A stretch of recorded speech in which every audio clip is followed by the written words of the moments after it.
Hi there, welcome to my views and news studio stories. Firstly, differences are emerging between Somalia's leaders about the deployment of Ethiopian and Egyptian troops as part of the new peacekeeping mission in Somalia. Two ministers are in dispute, reportedly. One is supportive of ENDF's continued deployment, while the other is advocating for lesser ENDF role in the new peacekeeping mission.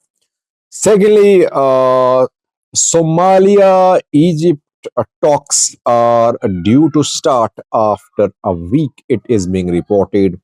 Where will talks be held? The peacekeeping mission has begun its operations on the 1st of January. It kicked off, but the scale of the deployment of Egyptian military is still unclear.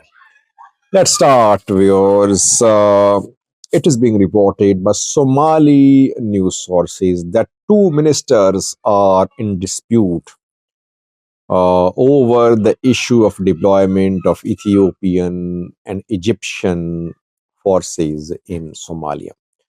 By the way, Ethiopian troops will be part of the new peacekeeping mission. Egyptian troops will also be part of the peacekeeping mission. Question which is dividing the Somali leaders is how much will be Ethiopian military presence in Somalia? How much should Egyptian military presence be in Somalia?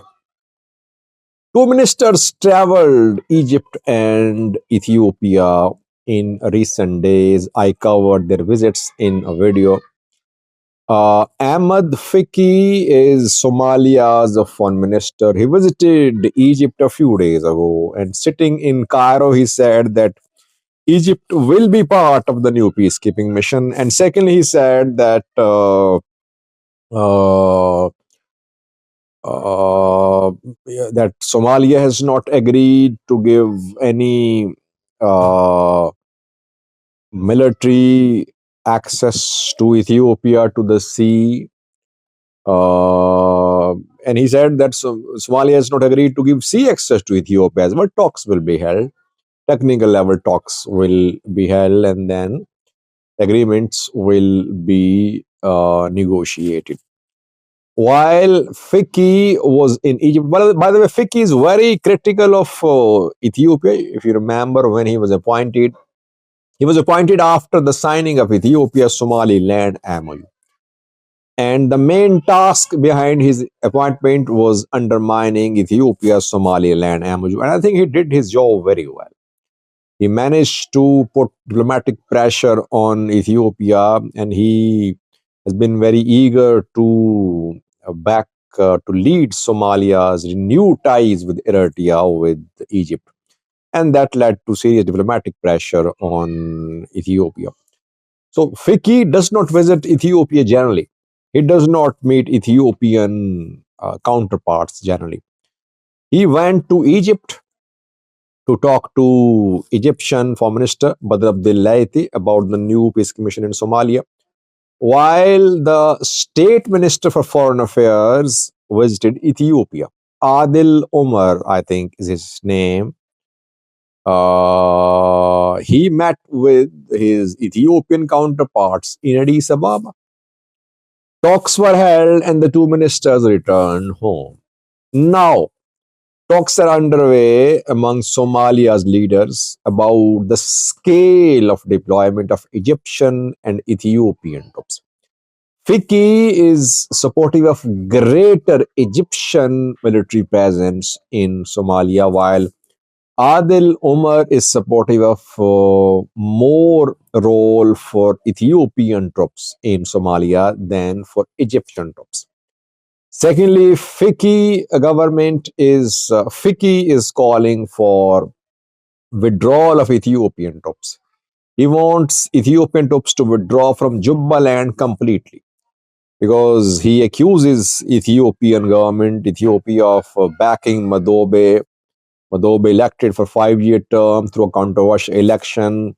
federal government of Somalia rejected the election, and maybe in future the federal government might try to use force to remove Madobe, though it is difficult. Federal government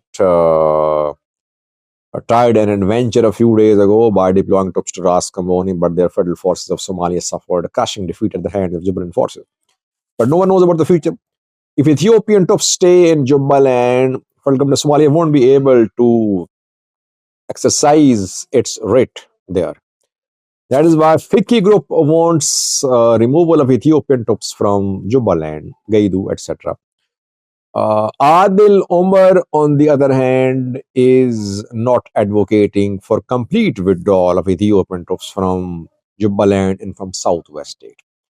Defenses are the talks being held, but Somali leaders are split now.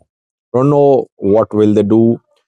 Fiki is definitely holding a senior portfolio. He is Federal Minister of Foreign Affairs. Adil is State Minister of Foreign Affairs. The two are in dispute. Maybe one will have to go. Let's see what happens. Secondly, Somalia and Egypt are going to start negotiations after a week in Cairo. It has been confirmed by some sources. They say that on the 15th of January, talks will start in Cairo. 3-day talks will be held in Egypt, and the two will talk about the new peacekeeping mission in Somalia. Egypt will be part of the new mission. As I said earlier, Fiki announced that in Cairo a few days ago.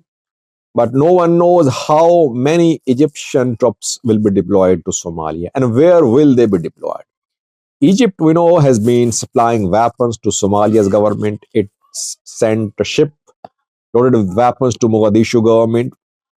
It provided weapons to Mogadishu by air as well. It wants major role in AUSOM, African Union Support and Stabilization Mission in Somalia. It wants bulk of AUSOM troops to be from Egypt. Somalia, we know that it refused to maintain Burundi's troops. Burundi wanted its 2,000 troops to be part of new mission, which was the case in the old mission, but Somalia curtailed Burundi's presence. Burundi threatened to withdraw. Somalia said, okay, you can go. Ethiopia also wants to have the same number of troops in Somalia.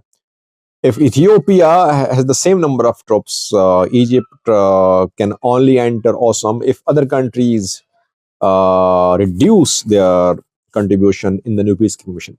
Maybe Burundi will have to go. Even then, Egyptian troops will not be more than Ethiopian troops in Somalia. So these issues are going to be discussed at the talks. They're going to start on the 15th of January in Cairo. It's very unfortunate, by the way, that the mission has started, peacekeeping operation is underway, and so far, no one knows about the names of troops contributing countries and how many troops they're going to contribute. Is this how Al-Shabaab can be defeated? Is this how you plan peacekeeping missions and operations against an armed group which is a threat to the region, not just to Somalia?